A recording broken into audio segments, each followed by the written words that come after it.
Bismillahirrahmanirrahim. Assalamualaikum warahmatullahi wabarakatuh. Kembali lagi dengan Ane Faisal Dul dari herbalgaul.com. Ya mas bos, tepat di depan saya ini terdapat produk yang bernama Hajar Jana Mesir. Hajar Jana Mesir adalah obat herbal oles yang berkhasiat untuk menambah durasi dalam berhubungan badan atau mengatasi ejakulasi dini secara instan. Nah mas bos, di video kali ini kita mau tunjukin gimana sih cara pemakaian produk Hajar Jana Mesir ini agar hasilnya lebih maksimal. Tapi sebelum dilanjut, ada baiknya kita intro dulu.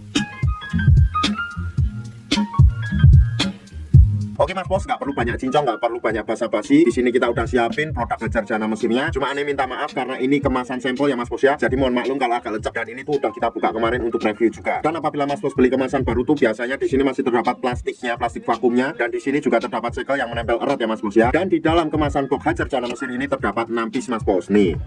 Sebelum mas bos memakai produk Hajar Jana Mesir ini, ada baiknya mas bos itu untuk mengetahui bagian-bagian dari Mr. P kita. Karena nanti nggak akan bereaksi kalau seumpamanya mas bos makainya ngasal. Anggap aja jari saya ini adalah Mr. P atau kris kita, dan saya akan tunjukkan bagian-bagiannya. Yang pertama, bagian paling atas ini adalah bagian helmnya. Kemudian turun sedikit banget. Di sini tuh terdapat yang namanya cekungan di bawah helm. Nah itu tuh bekas gitan atau jenggernya. Kemudian kita turun ke bawah lagi. Di sini tuh terdapat yang namanya batang ya mas bos ya. Ada batang atas, batang bawah, samping kanan dan samping kiri. Kemudian yang paling bawah ini adalah telurnya. Kalau semuanya mas bos sudah paham, kita langsung aja praktek. Kebetulan tuh mas bos di sini kita udah siapin sampel yang udah kebuka, dan ini tuh udah Ane pakai sendiri mas bos. Sebelum mas bos pakai, usahakan dulu untuk mengocok produk Hajar Jana Mesirnya mas bos, karena di bawahnya masih terdapat endapan-endapan. Apabila sudah dikocok mas bos, langsung aja kita oleskan pada bagian Mr. P atau keris kita mas bos. Dan ngolesnya itu jangan ngasal ya mas bos ya. Yang pertama, mas bos oleskan dulu secara melingkar pada bagian bekas gitan di bawah kepala helm kita mas bos. Itu tepatnya di sini ya. Kita oles secara melingkar 2-3 kali mas bos. Secara melingkar ya mas bos ya.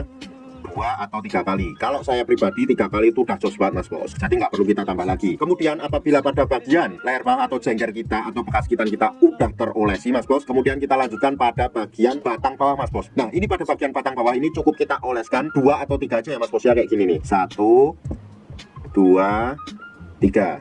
Nah apabila mas bos merasa sudah mengolesnya mas bos, jangan langsung dipakai ya mas bos ya, melainkan tunggu dulu 30 menit sampai 1 jam, baru nanti mas bos cuci dengan menggunakan sabun. Nah setelah mas bos cuci dengan menggunakan air sabun atau air biasa, mas bos bisa langsung merasakan khasiat Hajar Jana ini mas bos. Tentunya durasi setiap orang itu hasilnya akan berbeda-beda ya mas bos ya. Yang pasti produk Hajar Jana Mesir ini bisa menambah durasi lebih dari yang mas bos sebelumnya. Jadi apabila seumpamanya mas bos biasanya 15 menit, ini bisa 30 menit sampai 1 jam atau 2 jam, kayak gitu mas bos contohnya. Buat mas bos yang sekiranya pengen order atau sekedar konsultasi, buat mas bos yang sekiranya pengen order atau sekedar konsultasi, mas bos bisa langsung hubungi ke kontak yang sudah tersedia di sepanjang video. Dan order di lapak kita tuh dijamin aman mas bos, karena bisa bayar di tempat langsung ke kurirnya saat barang sampai. Jangan lupa juga kunjungi website kita di herbalgaul.com, karena di herbalgaul.com mas bos bisa nemuin berbagai macam produk herbal untuk pria dan wanita. Cukup sekian, Ane Faisal Dul dari herbalgaul.com mohon pamit. Wassalamualaikum warahmatullahi wabarakatuh.